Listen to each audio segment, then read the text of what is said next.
Why don't we start with whoever wants to come up first and they have to say something? Who's going to be first? Somebody's got to break the ice here. Come on, Lauren. You're there, she's there every Monday with us. One of the devout audiences of the jazz world. And quite a performer on her own, actually.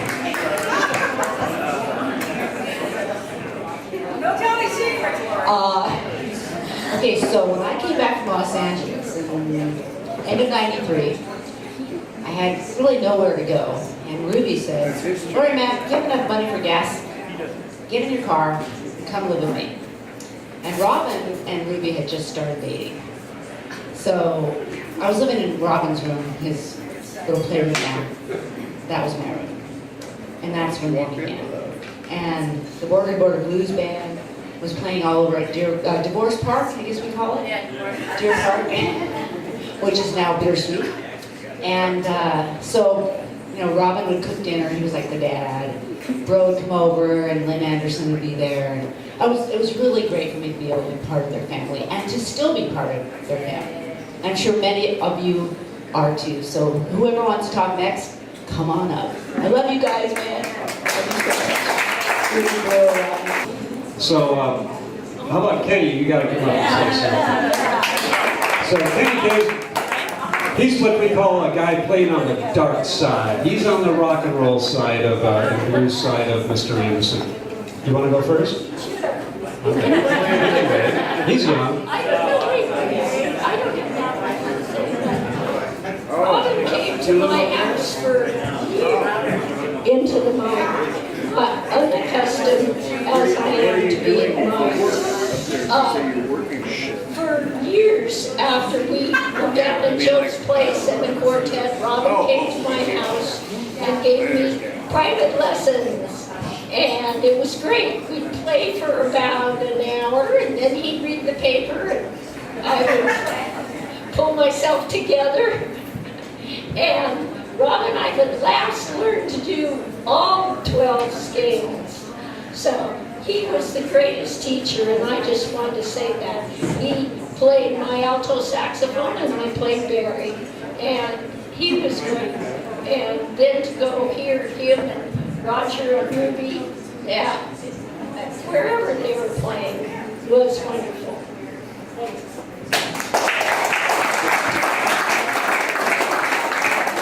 Well, I'll just let you know that I've given Robin lessons, and he's a great trumpet player, but he's a terrible golfer.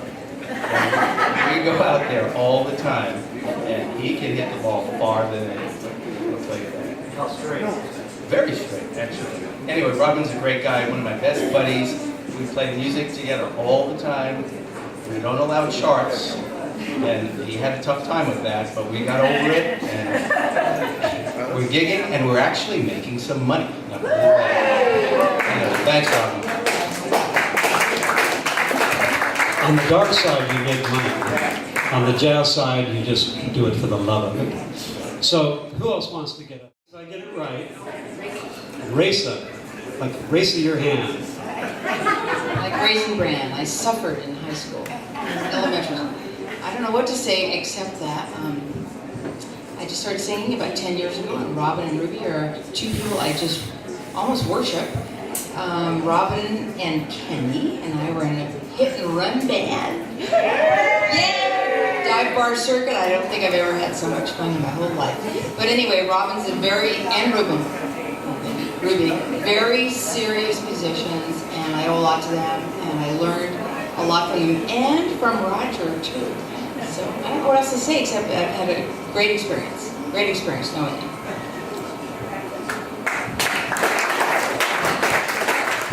So, Roger's probably most famous for his infamous four-wheeled green room that rolls to the gigs back and forth. And during the break, you open the windows and this big cloud of smoke comes out and everybody's ready for the second set.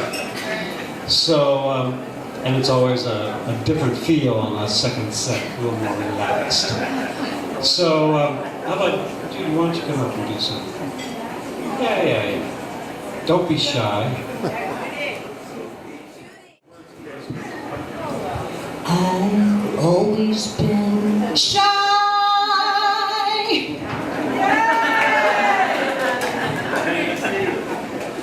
That helps me to get out the nerves. I've only been here 6 years, Ruby. 6 years I've been here. I count every minute. She loves it. And yeah, I was on the East Coast and my son was standing outside of Bocci's and he held his cell phone. I was like, Ma, you gotta come here. Here. Of course, he doesn't talk like me anymore. He's been gone a long time. But Ruby, I came here and I was like, oh, she's my new favorite singer. I love Ruby.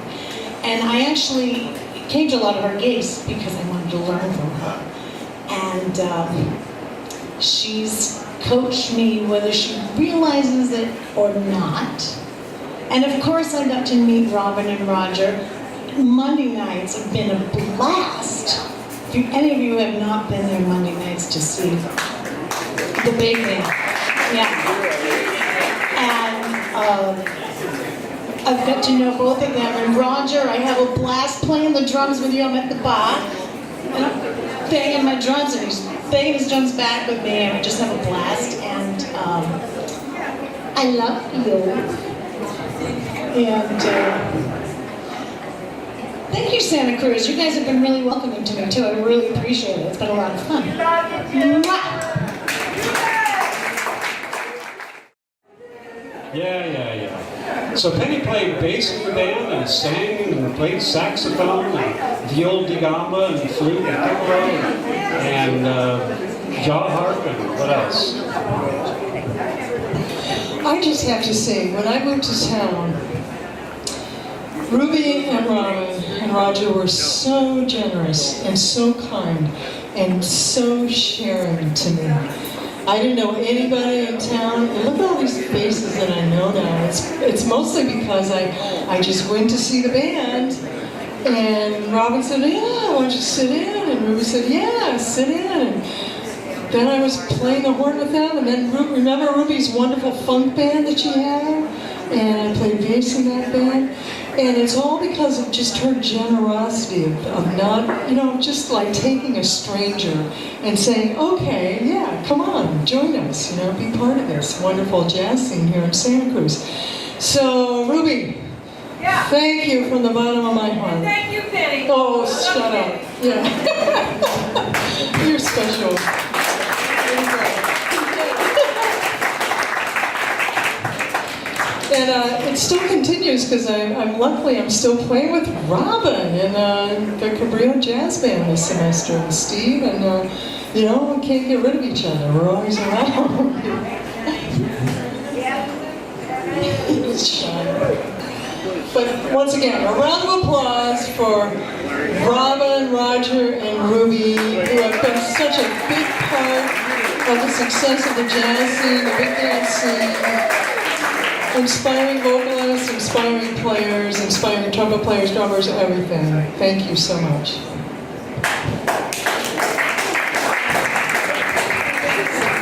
I'm not sure if any of you know what the physical aspects of being a lead trumpet player.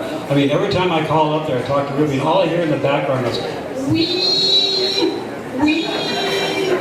And I equate when the kids come over to rent a trumpet, I said, well, you can't just do this once in a while. You got to do it every day.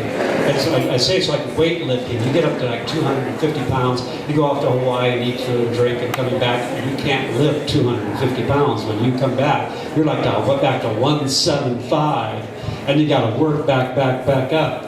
I was talking to Kenny, he says, out there on the golf course, they're going around the golf course, and he's got the mouthpiece out there blowing chunks on the golf course, and this little buzzing on his little mouthpiece, keeping those chops up. Because man, some of the charts we play out there at Cabrillo are just screaming high stuff. And there's only like maybe one or two guys in town that can handle that kind of part. Maybe even less. Maybe less than two. So anyhow, does anybody else want to get up here and say anything before we go to the plaque time? So we have these beautiful plaques made up. one for each. I figure out how are they going to share? It's like getting an Oscar. You can't give it, the one Oscar to the whole cast. So, anyhow, so this one's got a microphone on it, mainly because that's her main instrument. We couldn't get a microphone and a piano at the same time. And the guitar, that's right. She's selling the guitar, so anyhow. And you're selling the piano. But anyhow, here it is. It says the Jazz Society of Santa Cruz Outstanding Achievement Award Vocalist. It should say Liz. But anyhow, Ruby Rudman, 2015, with a nice little microphone. The best dressed drummer I know in town. He's the only guy I know that has outfits to match his drum set. He's got a silver sparkle drum set with a silver sparkle suit, and now he's got a silver sparkle Santa hat to go with it, courtesy of Leanne. And he's got a green sparkle drum set with a green sparkle and a red sparkle with, I don't know how many drum sets, but 15 drum sets, that's not enough. Where in the world do you put 15 drum sets? That's right, they stack inside. They're like the little Chinese dolls. If you take the heads off, you can put them inside of each other. Then you gotta put all the heads back on. So this one says basically the same thing, but it says drummer Roger Anderson. Now for the big guy. Come on, Roger. So again, it's really a privilege to know this guy and to be able to play in the same band with him. I get to play with some wonderful people. And this one, of course, has trumpets on it. So these were designed by Mr. Steve Newman and done by our little local Breaks Trophy Shop. So if any of you have your cameras, cell phones, and you need to put this on Twitter, Facebook, and whatever you got. So here's the trumpet one from Mr. Rogers. So there they are. Where's Roger? Where'd he go? Come over here. Come over here for the photo op. Let's, just so they can't see that mismatched drum set behind you.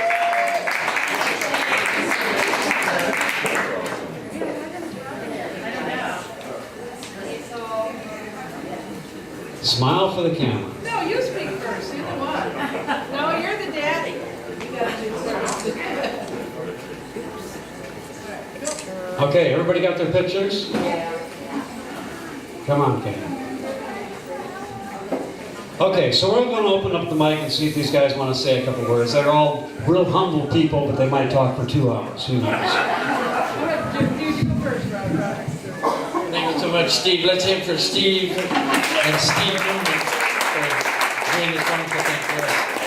And I was thinking about what I was going to say today, and I just kind of review a little bit of our history. When my brother returned from Las Vegas, he kind of got run out of town, and so we had to start over from base one.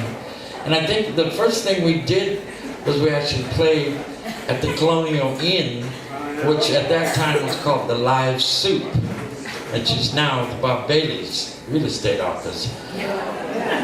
And then Steve Nobles, who ran Callahan's and the Musicians Training Post, was opened up Adolph's. And that's where Wally came and spied on us and kind of got his little act together. So we spent a lot of time at Adolph's, and I think they sold it to the Chinese restaurant. And then we went over to Tim Jackson's place.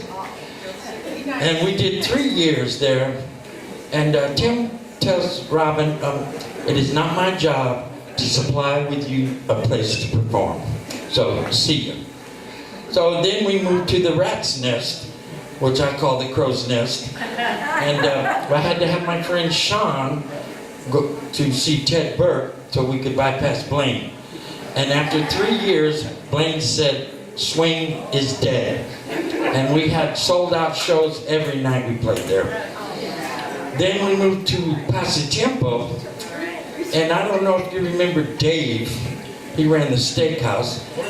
But we were up there for quite a while, and one day he came in and said, you put a scratch on my dance floor with your dolly. You're out of here. I'm saying. And then the next place I think we went over was actually the Windjammer, wasn't it? Yeah. And we had to move the pool table every time we come in there, which was a strange. Thrown out of that place. No, Corky was wonderful, wonderful, wonderful, wonderful. And then where do we go after that? Your pocket. Yeah, well, Where we're at right now. we took a little hiatus, and we've been over here for 1 year. We're not doing a whole lot of dance, but we're doing a whole lot of bebop. And Jerry, he just is so wonderful, because he has not done any of the things all the other people have done. So, let's hear it for the Robin Anderson Big Band at the Pocket. Yeah, we'll be there tomorrow night. I know everybody was thinking we were going to perform today, but Steve said it'd be a logistical nightmare. So we'll be there tomorrow night at 7:30 on 30th and Portola. Thank you.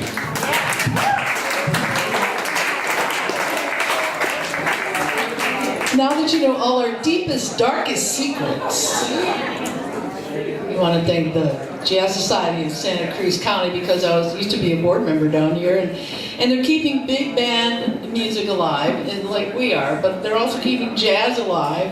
You know, Steve Newman and Steve Gray and all these guys, let's give the Jazz Society a round of applause. They're the real reason why we're getting this today. Because normally we would have been, you know, I think they put it in the paper twice. They spelled my name wrong both times. And not that I'm upset about it, no. Anyway, I'm gonna let tomorrow night be our statement about what we do here in Santa Cruz County and the guy that started it all. I met him back in 1993, and I had given up men totally, and I walked into the women. I did. Well, not that I was into women or anything like that, but which is not a bad thing. There's nothing wrong with that. But I walked into the Windjammer, and there was Roger playing the drums, who I knew from before. And then I had a look at this big tall tree, which is Robin Anderson, and I immediately fell in love. And I said, I have to get me some of that. And I did, but it took me a long time. He courted me, he held my hand, he introduced me to his mother. God rest her soul, Lynn Anderson, and I hope she's here right now watching all this, because it's great. I'd like to introduce Mr. Robin Anderson, the guy who started it all. Thank you.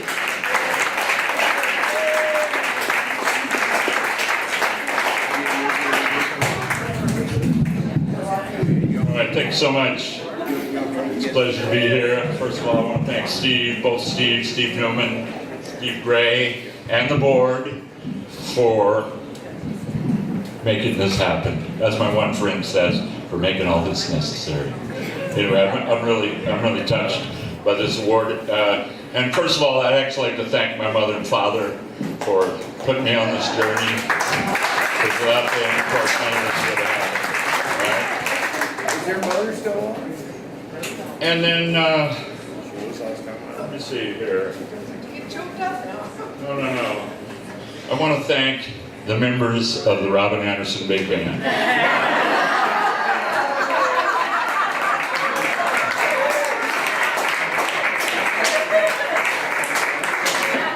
All right, so anyway, I'm going to tell you a little story, a little history about myself and how I got into big band music. I was about 13 or 14 years old. Grew up in Oakland, California.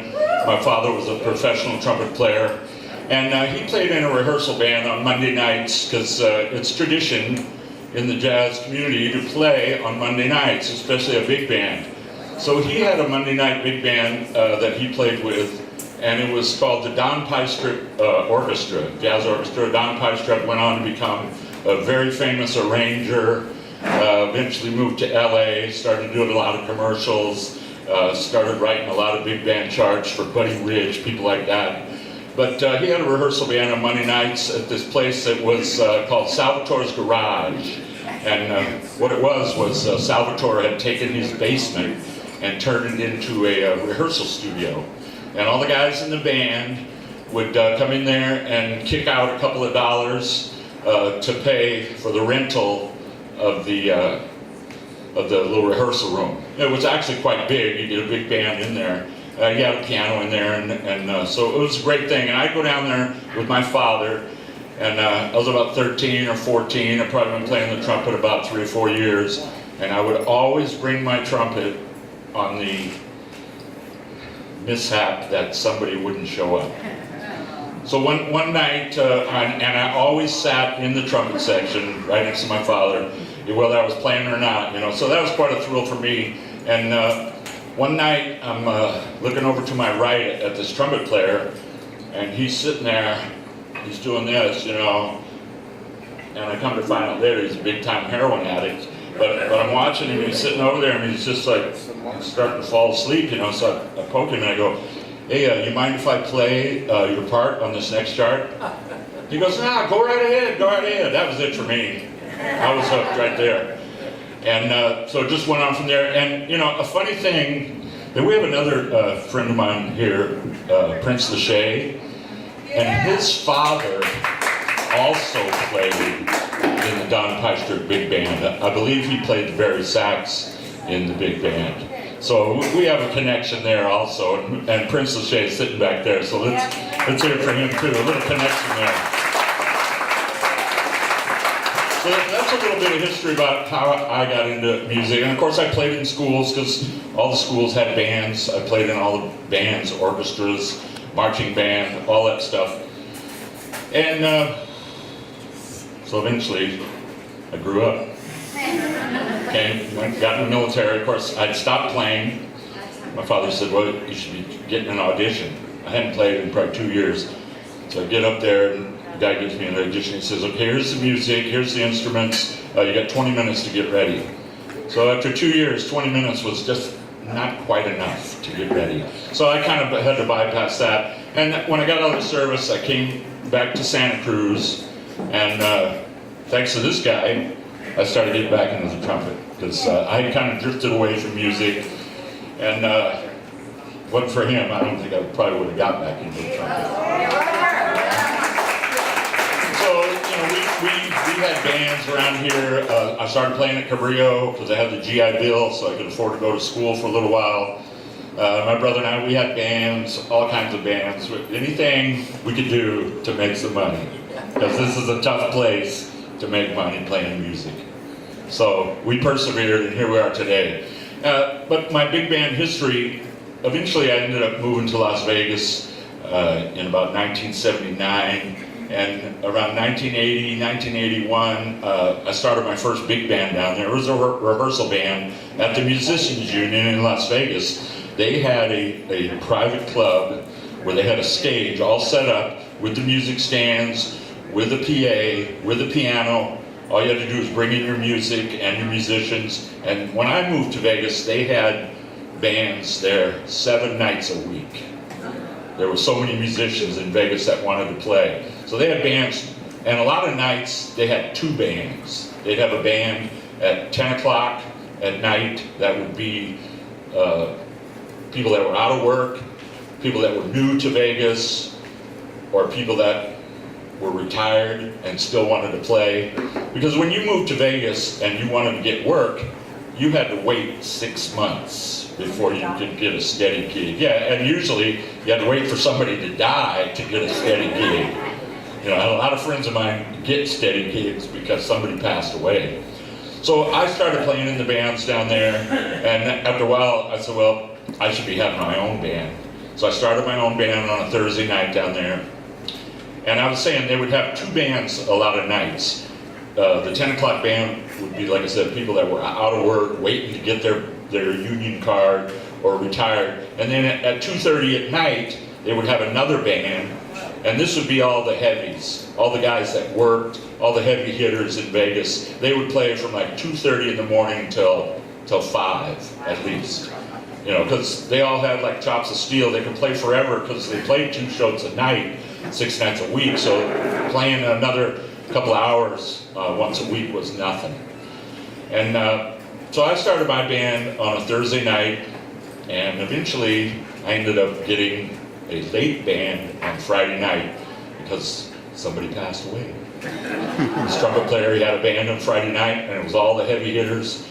And he passed away, and so the guy asked me, he said, well, would you want to be doing the Friday night band? I jumped at the chance. Because here was my opportunity to really play with some heavy players. I played with people like Carl Fontana, the world's greatest jazz trombone player, people like Joe Romano, great lead alto player, played with Buddy Rich, played with Stan Kenton. and so many other great musicians that ended up being in Vegas. So I got a lot of exposure, and I learned a lot about leading a band.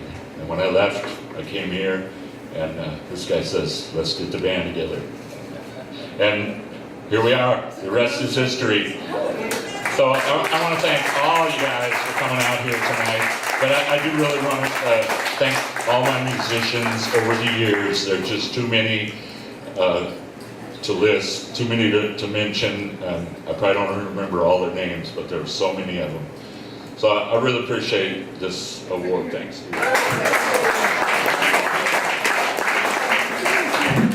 Maybe bring your earplugs. I know I'm going to have mine. I got a 4th trombone player, 6 inches from my left ear. So, anyhow, I just got one more quick story. You know, we were playing a gig somewhere. I think we were playing New Year's somewhere, and I didn't own a tuxedo. I said, I've never played a place I needed a tuxedo. And Rob said, well, you can try mine on. And I go, and I was 10 pounds or 15 pounds thinner at the time. And I said, no way in the world. And I took it home, and it fit me to a T. It was exactly the right size, except for the bell bottoms. So nobody sees them anyhow, behind the bandstand, so anyhow, nobody sees the bell bottoms, but it still kind of fits me, a little tight. But anyhow, I thought that was hilarious, that tuxedo. So the Vegas days were a little thin, right? A little thin. A little thin. That was my first tuxedo in Vegas. Yeah. So that was probably 70s when the bell bottoms, I have pictures of myself with in the 70s with the bell bottom pants. So anyhow, we're glad that was all over with. So anybody else before we wrap this up? I think, did we go an hour? He said he wouldn't stay more than an hour, so got things to do, places to go, things to do. All right, well, hang out and have some food. Actually, Bocci's is going to come to you guys at dinner. Did you know that? Oh yeah. Anything you want. Filet mignon or whatever. That's probably